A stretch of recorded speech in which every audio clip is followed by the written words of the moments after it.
এবার দুর্গাপুরের দিকে নজর রাখতে হচ্ছে, কারণ সেখান থেকে অগ্নিকাণ্ডের খবর পাওয়া যাচ্ছে। মিশ্র ইস্পাত কারখানায় অগ্নিকাণ্ডের ঘটনা কর্তৃপক্ষের গাফিলতিকে দায়ী শ্রমিক সংগঠনে। দেখতে পাচ্ছেন অগ্নিকাণ্ডের ঘটনা ইস্পাত কারখানায়, যেখানে দমকল ইতিমধ্যেই পৌঁছেছে, আগুন নেভানোর চেষ্টা করা হচ্ছে এবং কর্তৃপক্ষের গাফিলতি রয়েছে এমনভাবে অভিযোগ করা হচ্ছে শ্রমিক সংগঠনের তরফ থেকে। ইস্পাত কারখানায় অগ্নিকাণ্ডের ঘটনা, দুর্গাপুরের ছবি দেখতে পাচ্ছেন।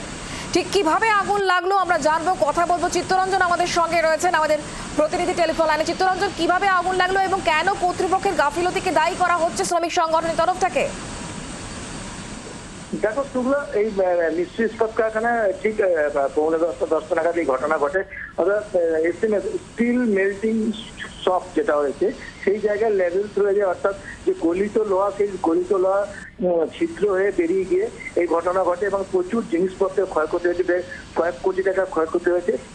তার ফলে আপাতত কারখানা উৎপাদন ব্যাহত হয়েছে এবং কারখানা ব্যাহত হওয়ার কারণে, যে কারণেই শ্রমিক সংগঠন বলতে চাইছে যে এই যে গলিত লোহা যেটা সাইড দিয়ে বেরিয়ে যায়, সেখানে হয়তো যে জায়গা দিয়ে বেরিয়েছে সেগুলো ঠিক মতো চেক হয়নি, সেই কারণে এই ঘটনা ঘটেছে এবং তার ফলে প্রচুর সামগ্রী নষ্ট হয়েছে এবং কয়েক কোটি টাকার ক্ষয়ক্ষতি হয়েছে বলে জানা যাচ্ছে। তবে এখন আপাতত আগুন অনেকটা সীমিত হয়েছে এবং যেহেতু ডিএসপি নিজস্ব, অর্থাৎ এএসপি নিজস্ব দমকল বাহিনী আছে, সেই দমকল বাহিনী কি সেখানে আগুন নিভিয়ে দেয়। শুক্লা, ধন্যবাদ।